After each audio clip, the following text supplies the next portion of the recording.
Hey yo everybody, welcome back to another guide brought by your favorite tag team, Roxanne and me, Lestion. This time we will be looking at the new syndicate mercenary, Sixtine. So if you're unsure whether to push the event, wondering what combos will work with her, or interested in the strengths and weaknesses, then get comfortable and enjoy our guide for this amazing new addition to Lyssa's world. First, let's have an overall view of her. She is a ranged syndicate mercenary. Her stats are well balanced in comparison to most units, and for her playstyle, she is by far one of, if not the most aggressive mercenary in Lyssa's world. Any of you remember that awful little red goblin from Mighty Party? Sixtine is Lyssa's answer to that little red nightmare. Unlike Trixie and others who can be aggressive on the spawn, Sixtine only gets more dangerous the longer she is deployed. Now, the abilities. As you can see at Reborn for level 26, she gets really insane. Because if we see her abilities at max stats, her first ability is not too far away from the damage we have up to this point. But how does it work? Well, we need first to understand the blast steams. They are a new mechanic introduced with 16. Every end of your turn, she will drop 3 damaging steams that deals the display damage once enemy touches it. Some exceptions are that immune units will not take damage, such as Regina, Yumiko, and Lorraine, and units with block will take full damage. These can only spawn on an open square, meaning a cell containing an enemy mercenary, another steam, or a cybernaut will not be an eligible spawn point. In this clip, you can see that after 16 is placed and the turn ends, she deploys only 2 blast steams, because the enemy field is almost full of black steams, 2 units, and 2 cybernauts for HP increase. Then he places Genie, and luckily her turret spawns right on the blast steam and took the 408 damage right away. There are really no downside to this, and it has to be one of the best abilities in game by far.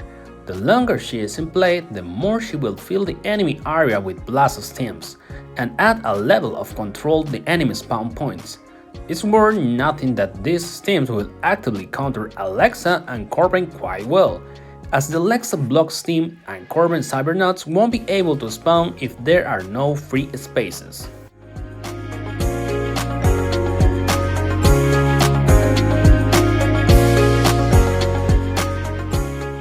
Okay, second ability.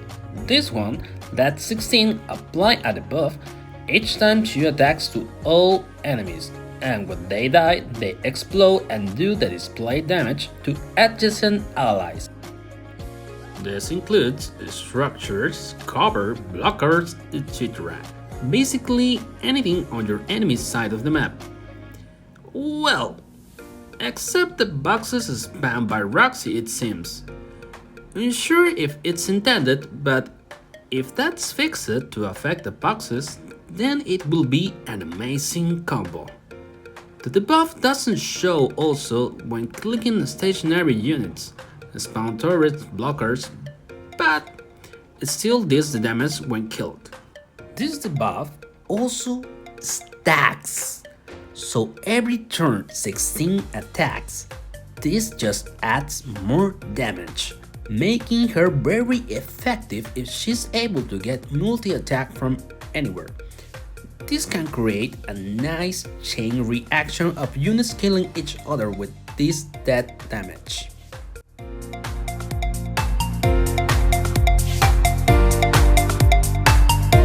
And for her third ability, she deals the display damage to enemies around the target in a radius of 2 cells. This one is like an upgrade version of a splash skill. For comparison, Billy also has a similar ability as a melee unit, and her value comes in slightly less at 224 damage, so that should be an indicator at similar level. Just like the ability from Bloom, this one actually works with hitting the enemy commander, meaning that hitting them will tag everything on the back 2 rows. Now the funny part, combos. First one will be our very loved and hated Trixie. Having a bunch of enemies debuffed with the second ability, where they damage adjacent units on that and then dropping tricks for more AoE damage is very nice. This works with pretty much anything that has splash or AoE damage, such as Scarlet with her first ability that when you deploy an ally, she deals damage to the enemies, Lucretia with her poison, Ginny, Ivy, Billy, Sunny, etc.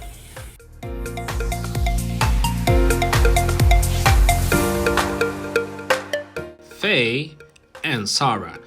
Since both of these mercenaries can grant multi-attack, they can pair very well with Sixtine. Any mercenary which has an effect which can stack each attack, such as Lucretia, will also benefit from this. A multi-attack Sixtine will hit many targets over and over with her splash damage, and stack up the damage on that debuff from her second ability.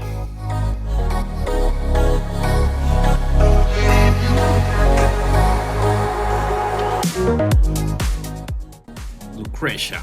There isn't really a direct synergy of unit mechanics here, but if you can get Lucretia and Sixtine down at the same time, their combining pressure to the entire enemy side of the board is insane, as you can see on the next clip.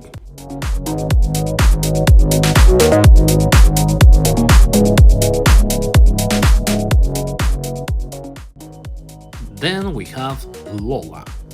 If Sixtine is already placed and you drop Lola to set enemy range units HP to 5, then the splash damage from Sixtine will pretty much clear out all the enemy range units in one hit, providing she doesn't aim at an elusive unit. Just as Lola can set enemy HP to 5, Alexa can set it to 1 with her commander ability. Sixtine attacking right after you do this is a very nice way to clear the enemy board. As an additional combo, Kaya also works very well with Sixtine ability kit, because while you explode enemies because of Sixtine abilities, you will gain some health also with Kaya. So it's a win-win situation.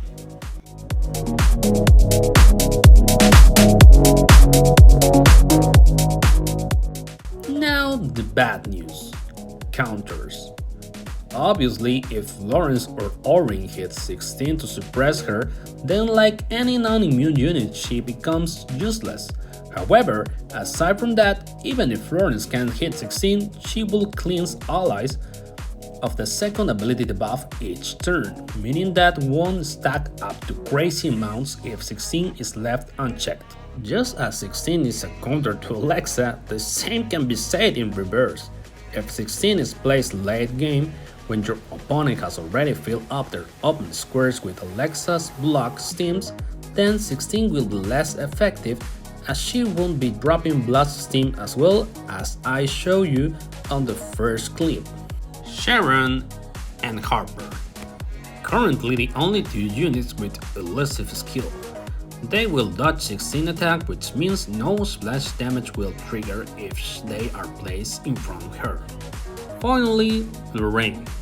Once she is attacked, all ranged units are stunned, meaning no attack, splash damage, or second ability debuff. The blast stings will still trigger though. Now the funny part. Let's see some matches!